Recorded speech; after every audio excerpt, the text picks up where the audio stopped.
The Hall of Origins had a way of making silence feel ceremonial. Light bled through a ceiling of tempered glass, filtered by banners that hung like frozen waves, each dyed with the heraldic colors of a world that believed history could be carried like a standard. Benches rose in concentric arcs, stone polished by the restless shift of generations, and at the center a circular desk waited with nothing on it. The empty surface unsettled more than a few cadets.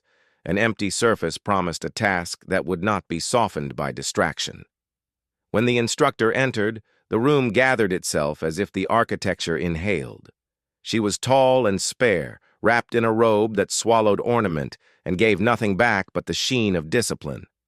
The academy called her Archivist Instructor Isel, and rumor suggested she could recite entire treaties from memory, then tell a cadet exactly which ancestor had argued against them and why. She did not clear her throat or tap for attention. She simply stood until conversation faded into a hush, shaped by expectation. She spoke in a voice that did not seek power because it already owned it. The exercise would be simple, she said. Every cadet in the hall would write a lineage, beginning with the self and pulling the thread backward as far as education and heritage allowed, recording names, titles, deeds, and pivotal affiliations. No embellishment, no invention, no apocrypha. The Academy's translation grid would accommodate scripts and rituals, and the finished record would be copied into the archival lattice that underpinned the Academy's own identity. The Academy knew what warships it had launched and what treaties it had brokered. Today it would learn who sat in its benches and how those people were attached to history. She raised one hand, and the empty desk filled with neat stacks of paper and reed pens that smelled faintly of resin.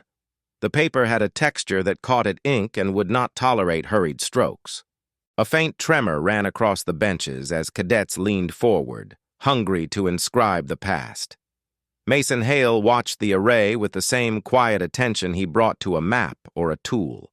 He sat in the mid-tier, hands folded, back straight, a posture learned from a life where posture mattered because it carried a person through rooms where introductions ran long and patience ran thin.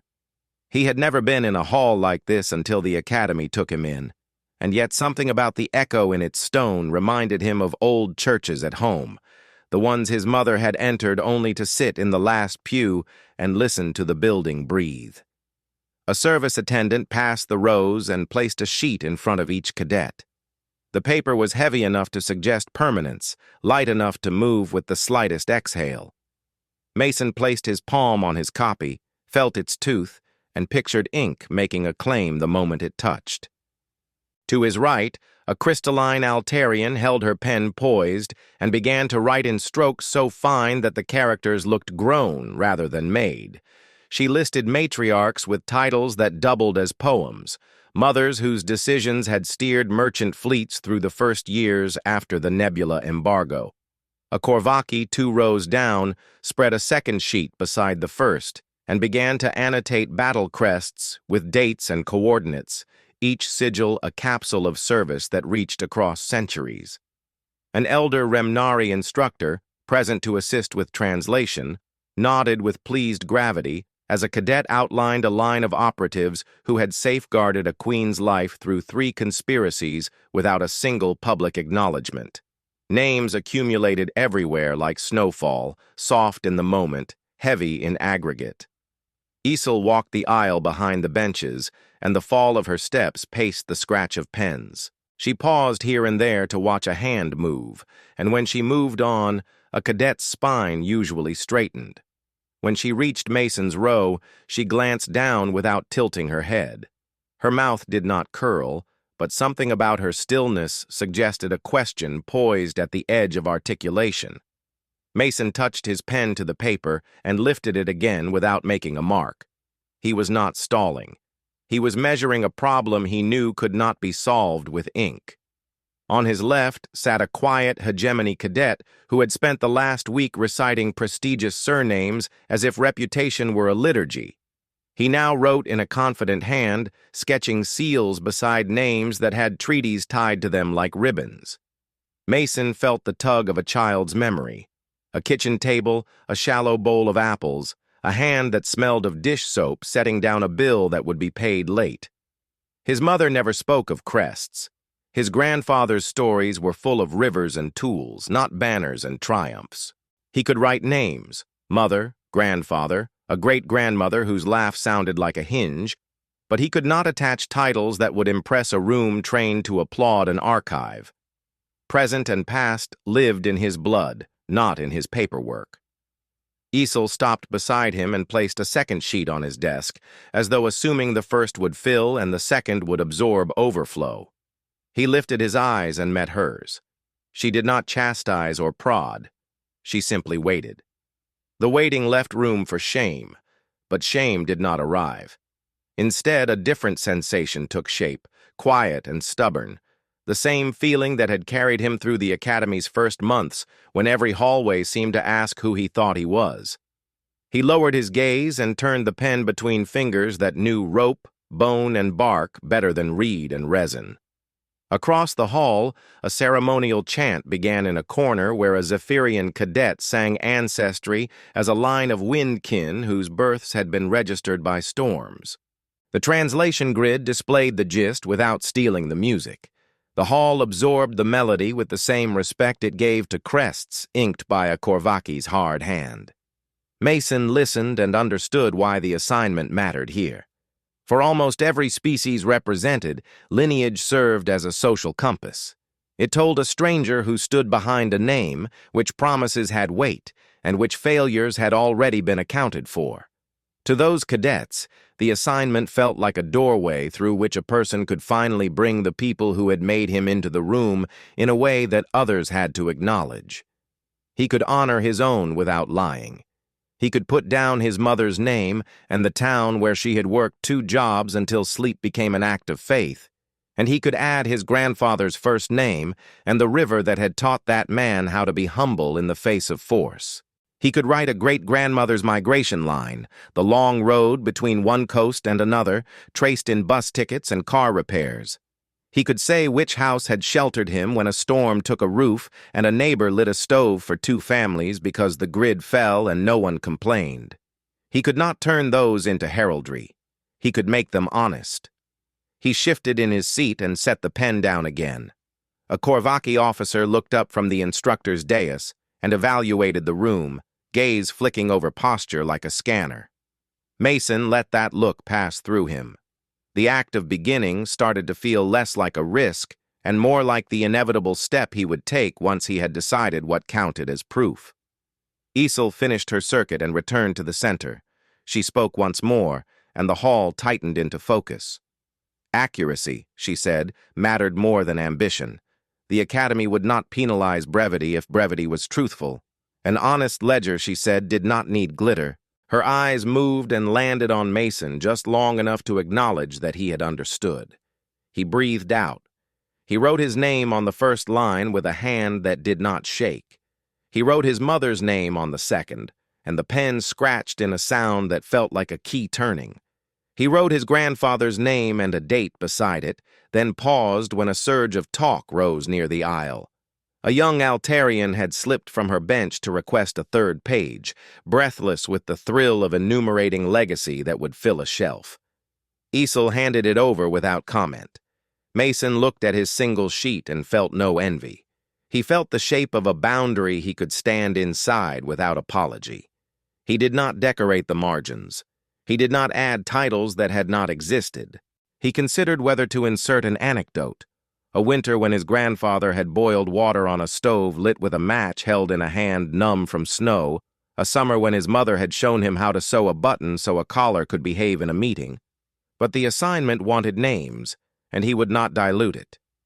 He pressed his palm flat on the paper for a second, not to leave oil, but to ground himself in the reality of the task. Make a record that would sit in this building longer than he would. He listened to the hall again. The cadence of writing had matured into confidence. A Cillian cadet enumerated a scientist's awards with the precision of a lab report.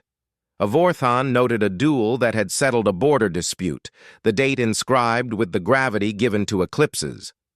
A human second year at the far end scratched a short list and then folded his hands as if to protect it from comparison. Jaw lifted a little, posture wrapped around defiance. Isil collected a handful of completed pages from the front rows and placed them on the desk, glancing at each without breaking the fluid rhythm of her movement. No one applauded. Applause would have cheapened the intent. When she reached Mason's bench again, he had recorded 4 names. He had left white space without shame. He set the pen down and felt a calm weight settle in his chest, not the emptiness of failure, but the precise heaviness of truth. He did not know how the page would be read by a culture that believed length equated to worth. He did not control that. He controlled the ink. Isil's shadow crossed his desk and paused. She looked once and moved on, and the pause did not feel like judgment. It felt like a silent agreement. Begin as you mean to go on. The assignment had not ended, but something in him had clicked into alignment with the room in a way that no drill or parade had managed. He understood that the hall did not ask him to dress his history in someone else's clothes. It asked him to show up as he was and let the academy do the math. He sat straighter and waited for the next instruction, pen resting against his palm where it warmed to his skin like a small, patient promise. The scratching of pens deepened until it became a steady hum in the Hall of Origins, like rain on stone. Every cadet leaned into the task with an intensity that revealed how much weight their species placed on ancestry. To them, writing names was not simply an exercise. It was a declaration of identity, a recitation of proof that the present cadet existed because generations before had built a foundation strong enough to carry him or her into this room. Mason Hale sat quietly, his page nearly empty, listening to the sound of other histories filling the air.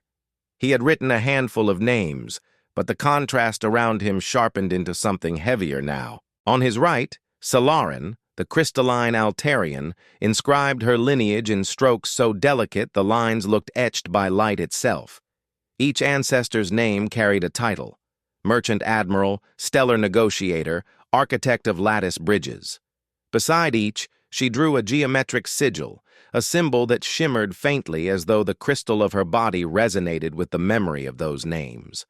Her face glowed with pride, and cadets around her leaned subtly closer, curious to glimpse a record that seemed less like ink and more like an artifact pulled from a vault. Directly behind Mason, Korak, the Vorthan, bore down on the reed pen as if it were a weapon. His script was large, blocky, pressed so hard into the page that fibers frayed. Each line shouted of conquest and endurance, champions who had shattered enemies on fields of volcanic rock, ancestors who had stood against storms of plasma, warriors whose scars had become part of legend. He paused after each name to roll his shoulders as though he could feel their presence settling onto him like armor. His page already spilled onto a second sheet, and he showed no sign of stopping. The sound of his writing was different from the others: loud scratches, abrupt pauses, impatient exhalations. Mason's quieter breaths almost disappeared beside it. Across the hall, a Remnari cadet, Sarit, wrote in whispering strokes, her camouflage skin rippling faintly as if blending even with her own task. Her lineage was written in codes rather than names, a series of marks that resembled maps of shadows, each representing an operative or matriarch whose identity was preserved in secrecy.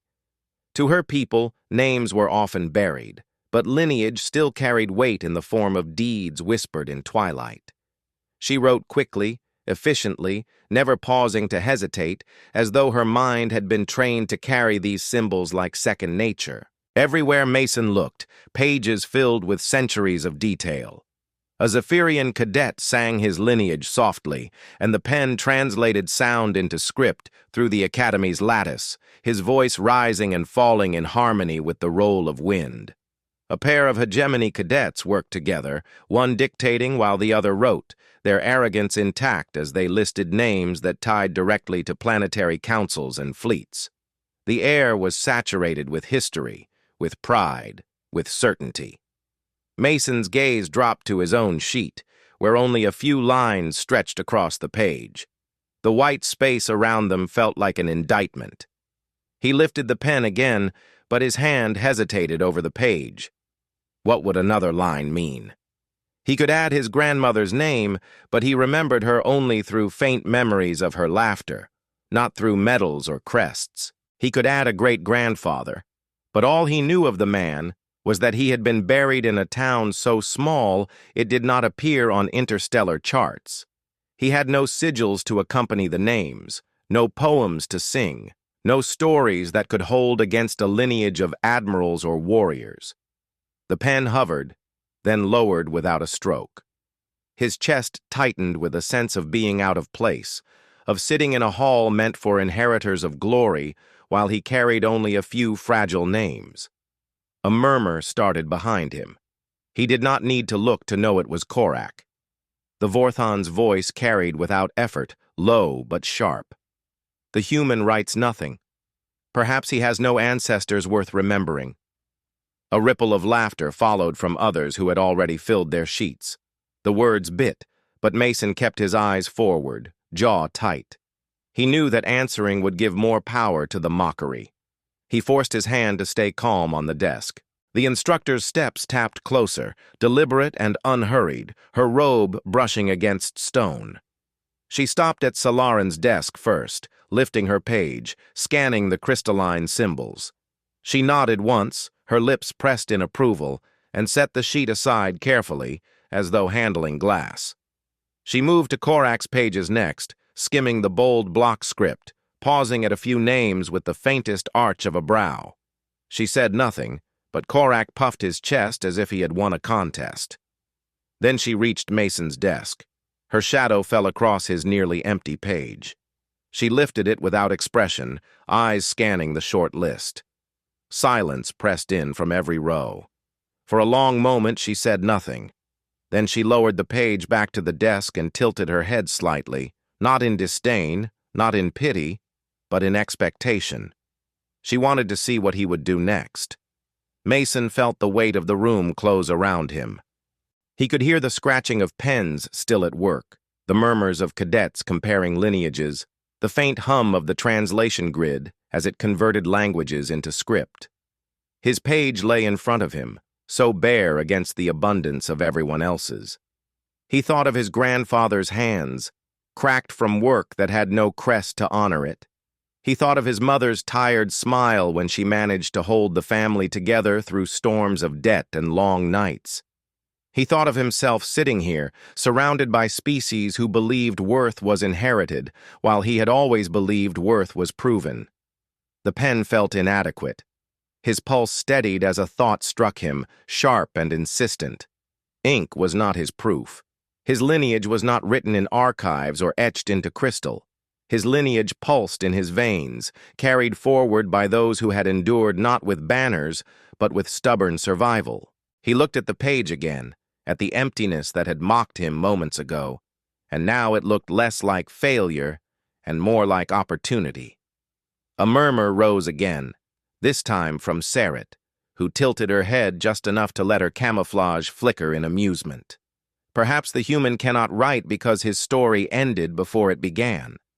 More laughter followed, louder this time, feeding on the silence that Mason's empty sheet left behind. The instructor did not intervene. She allowed the voices to sharpen, as though the test was not only about names, but about how each cadet bore scrutiny. Mason inhaled slowly, his chest rising and falling like a tide bracing against storm waves. He pressed his hand flat on the page, and the murmurs quieted, curious now. The instructor's gaze did not waver. She gave nothing away, no hint of favor or contempt. Mason understood that this silence was the crucible. He could fill the page with half-truths to meet expectation, or he could confront the emptiness with something that no other cadet in the room could replicate. His fingers curled around the reed pen, but he set it aside. The act he was preparing could not be written in the same language as the others. He drew in another breath, steady and deliberate, and a decision hardened in him. The whispers continued around the hall, the sound of pages filling with ancestors. He no longer envied them. He no longer feared the blankness of his sheet. The truth of his lineage was not ink, it was blood. And with that realization, he straightened, his hands calm again, waiting for the right moment to make his defiance known. The hall grew heavier, as if every breath inside it had thickened. Mason Hale sat with the reed pen set aside, his page nearly empty, the white space gaping between the black rivers of other cadets' lineages. The instructor's shadow lingered nearby, her gaze silent but piercing. Around him, murmurs climbed again, layered with scorn and amusement. Korak's voice carried like gravel poured into a drum. The human hides behind silence because he has no story to tell.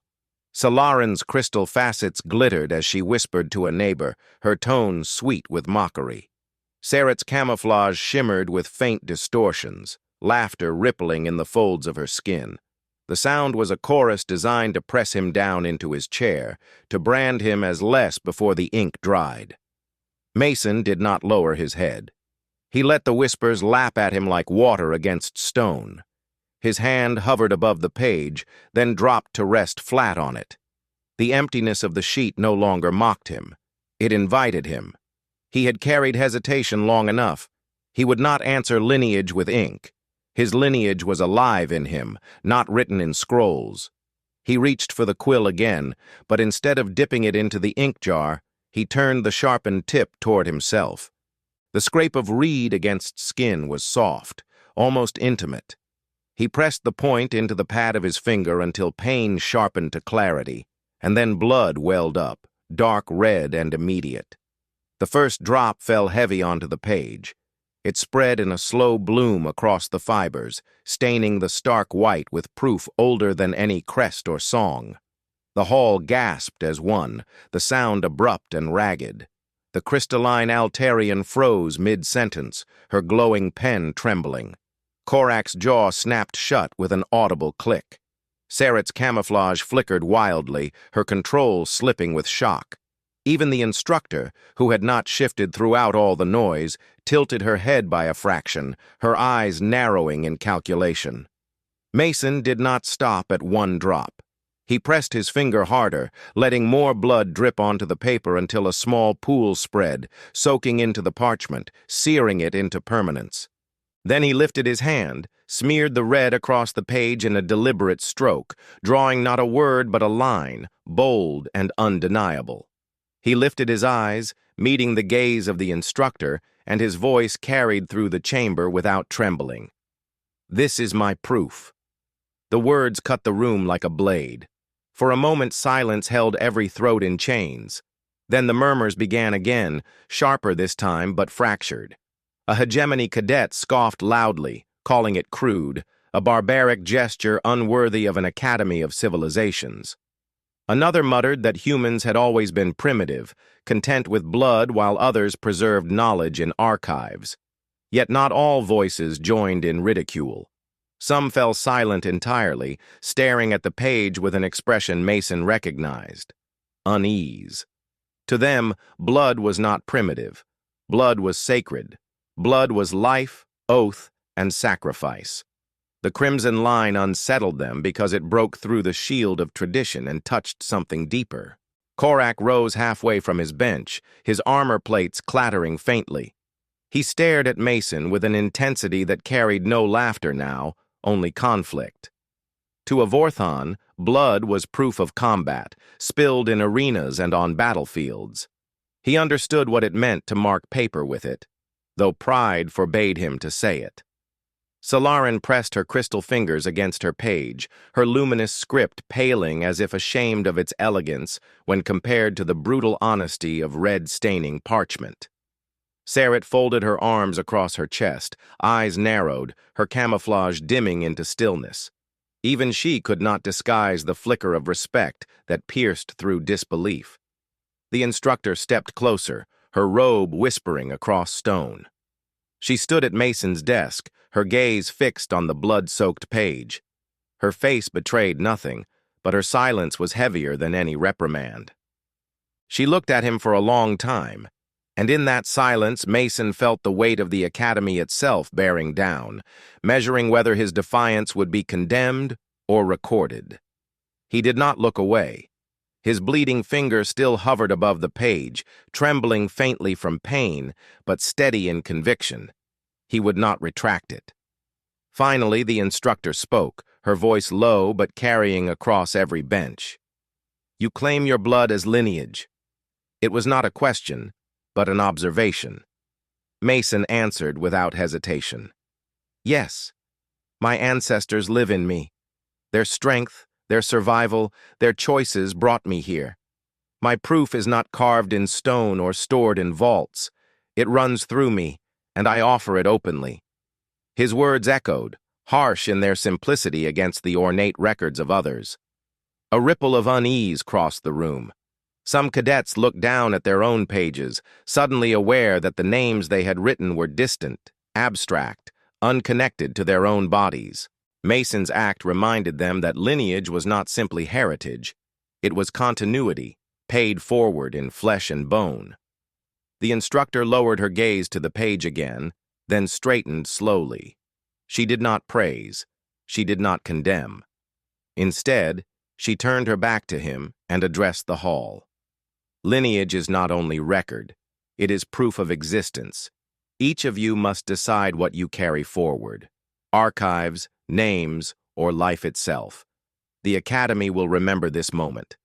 The drones hovering at the edges of the hall dipped lower, recording in perfect detail the blood-red stain on Mason's page. Instructors observing through the feeds above the planet whispered among themselves, their notes already cataloging the human's act as unprecedented. Mason leaned back in his seat, his hand throbbing, his page marked forever. He felt eyes on him from every direction, some filled with disgust, others with curiosity, a few with respect. He did not bask in it. He simply breathed, steady and calm, the taste of iron faint in his mouth. What mattered was not the reaction. What mattered was that he had answered the assignment on his own terms, in a way no one could erase or dismiss. His lineage was not absent. It was alive, undeniable, bleeding into the fibers of the page. And for the first time since the exercise began, the hall felt less like a place of judgment and more like a place that had been forced to listen.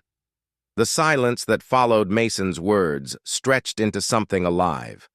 The crimson smear on the parchment pulsed faintly as the blood soaked deeper, the color darkening into the fibers as if the page itself had been branded with something no ink could equal. Every cadet in the hall seemed to draw breath and hold it, the weight of the moment suspending the rhythm of pens and whispers alike. The act had shattered the predictable cadence of the exercise, and now the hall stood divided, not by language or species, but by how each cadet's heart interpreted what he had done. The first reaction came from the far side of the chamber.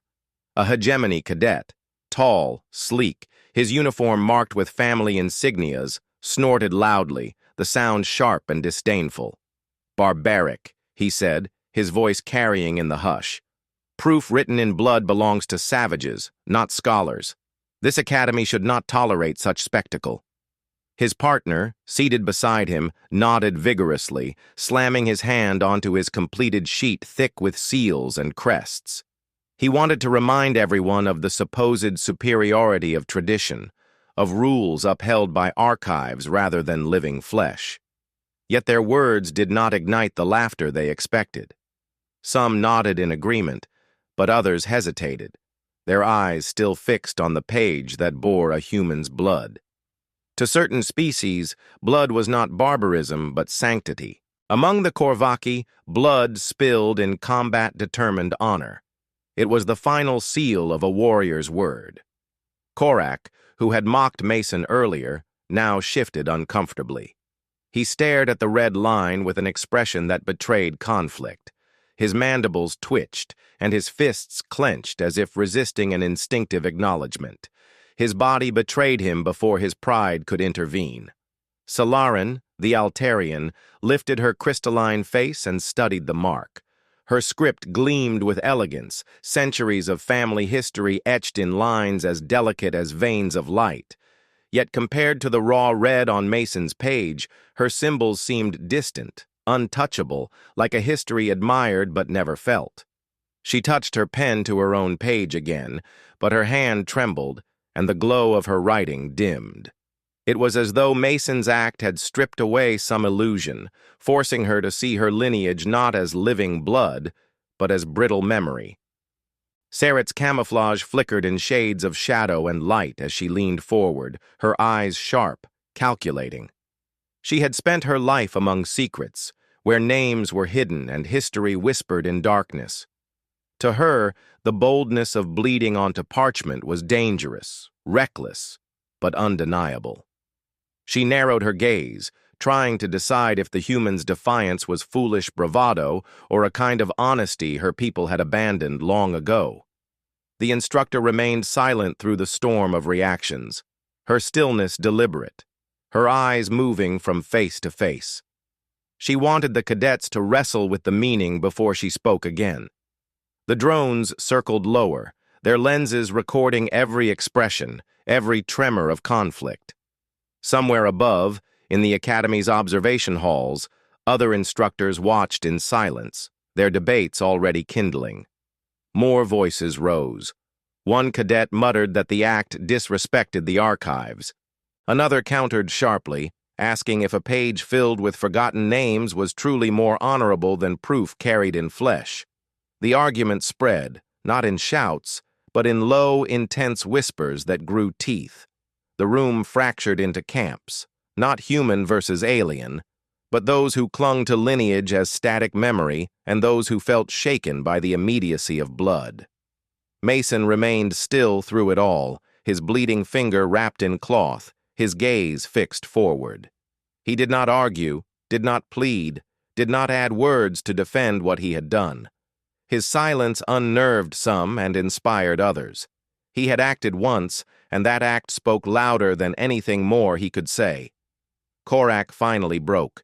He stood abruptly, the scrape of his armored feet echoing across the chamber. His voice was raw, caught between pride and admission. A warrior proves his worth with scars. His blood marks victories that cannot be erased by parchment. The human has shown proof in the oldest language of survival. His words shocked the hall, for the same Vorthon who had mocked Mason now acknowledged his act. Pride colored his tone, but respect had cracked through. Mason turned his head slightly, meeting Korak's eyes. He offered no nod, no smile, only a steady look. The silence between them was acknowledgement enough. Solarin spoke next, her crystalline voice trembling. Our records are beautiful, yes, but they are fragile. They can be destroyed, altered, forgotten. His proof cannot. It exists because he exists. If he bleeds, his ancestors bleed with him. I envy that certainty.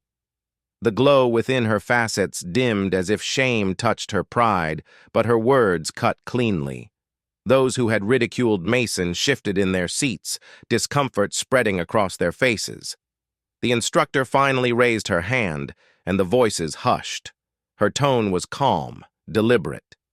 Lineage is memory, yes. Lineage is archive, yes.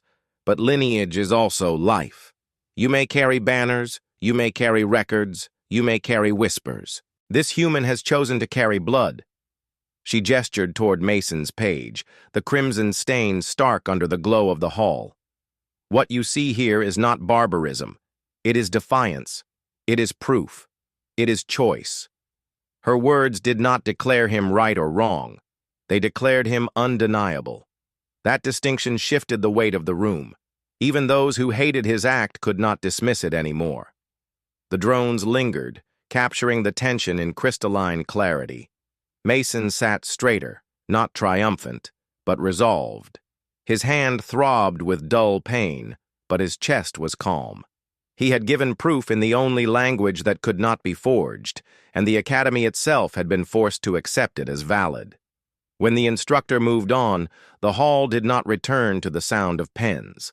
Some cadets stared at their own pages, suddenly questioning whether names and seals were enough. Others sat rigid, doubling down on tradition in defiance of doubt. The fracture remained, and Mason knew it would not vanish. He had not only marked his own page, he had marked the academy. As the session ended, silence followed the cadets out of the hall. Whispers resumed only in corridors, hushed but urgent, as names like the human who bled on the page began to circulate. Mason walked with steady steps, not hurried, not hesitant. He did not need to listen to the whispers to know what they carried. His proof had been given, and it could not be erased. The corridors of the academy hummed with tension long after the session in the Hall of Origins had ended. Mason Hale felt the weight of countless eyes following him as he walked, not because he sought attention, but because the mark he had made could not be unseen.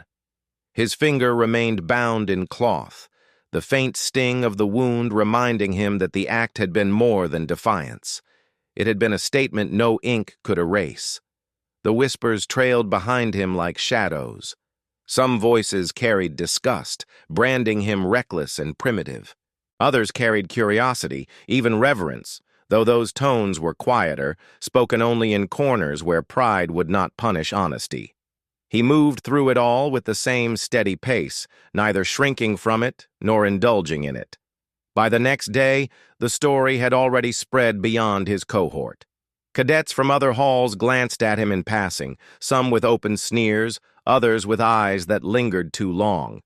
Instructors who normally passed without acknowledgement now paused for a moment, their gazes sharp, evaluating, as if trying to understand what his gesture revealed about humans as a species. The academy had been built on rituals, archives, and the weight of recorded lineage, yet in one act he had cracked that foundation, exposing an idea no parchment had contained. His blood had shifted the air.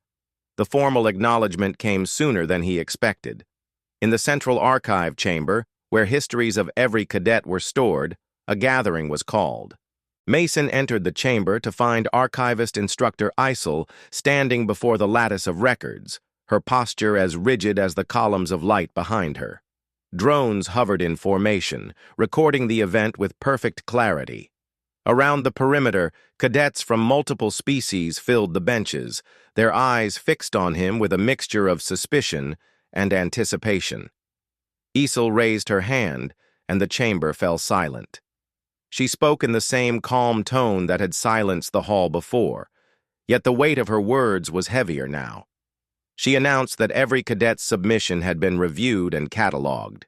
She listed the standards: accuracy, continuity, and respect for heritage. Then she paused, her eyes resting on Mason.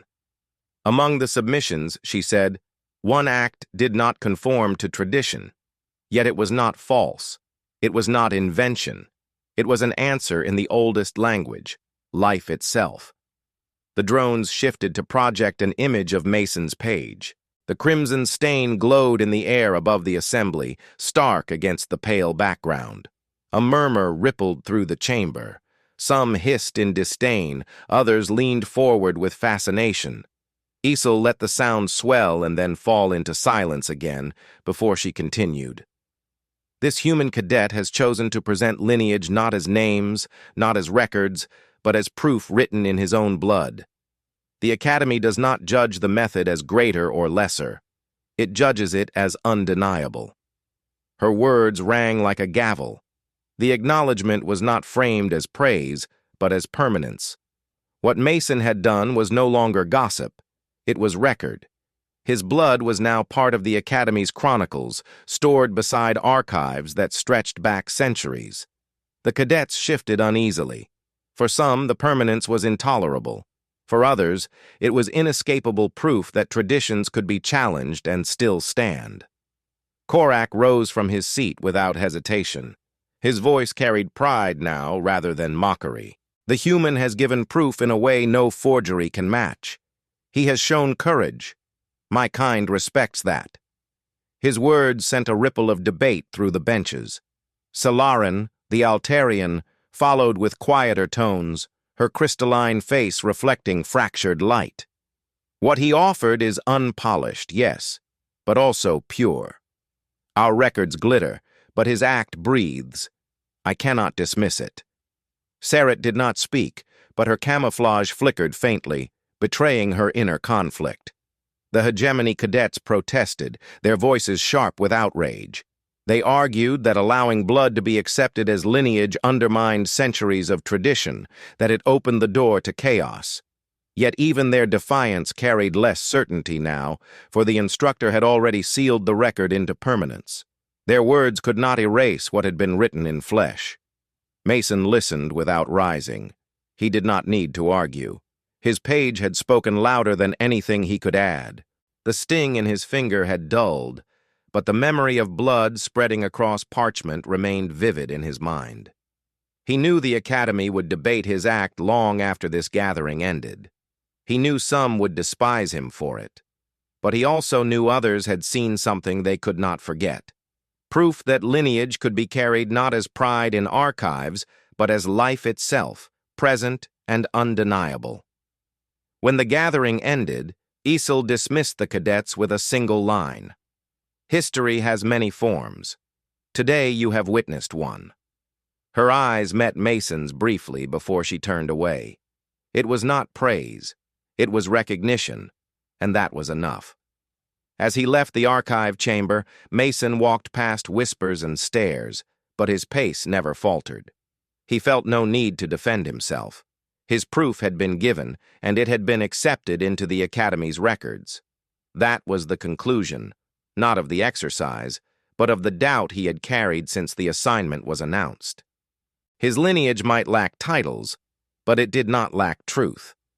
Days later, in quiet corners of the Academy, he overheard cadets discussing his act. Some dismissed it, clinging tighter to their archives. Others spoke with curiosity, even respect. He understood then that he had left something behind, not only in the record, but in their minds. The Academy had been forced to see humanity differently, not as a species without history, but as one whose history was carried forward in blood, survival, and stubborn will. Mason returned to his quarters that evening and unwrapped his finger. The wound had already begun to heal, a faint scab sealing over. He studied it with calm eyes. The pain had been brief, but the mark would remain longer than any scar. It had already been etched into the chronicles of 100 worlds. He smiled faintly, not out of pride, but out of certainty. He had proven what he needed to prove. As he lay back, the Academy outside his window glittered with lights, each one a reminder of countless stories and countless lineages. His page, marked with blood, now rested among them. He closed his eyes and felt no burden in the silence. The conclusion had been reached. His lineage had been spoken in the only language that could not be questioned, and for the first time he knew the Academy would never forget it.